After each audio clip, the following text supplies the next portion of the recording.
अस्सलामुअलैकुम guys, it's me Maimuna. Welcome to my YouTube channel Stardust Angels. So आज आप देख सकते हैं कि कराची का मौसम कितना हसीन हो रहे हैं कि यहाँ पर मौसम कितना हसीन हो रहा है। लगता है कुछ देर में बारिश हो जाएगी इंशाल्लाह। बारिश मुझे बहुत पसंद है, तो मेरी हर वक्त यही ख्वाहिश होती है कि बारिश ही होती जाए हर वक्त। आप देख सकते हैं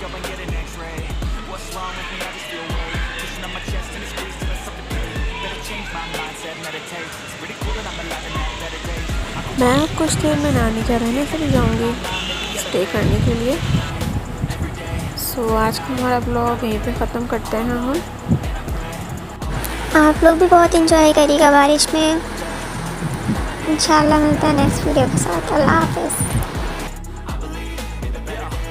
Stuck between a rock and a hard place. Do I work hard or live at my pace? You're only young once, yeah that's all great, but I also want a future where I'm okay. Living life is doing lots of cocaine. Wait no, it's living with no shame. Wait no, it's sleeping in on Sundays. I guess it's different for each of us and that's okay.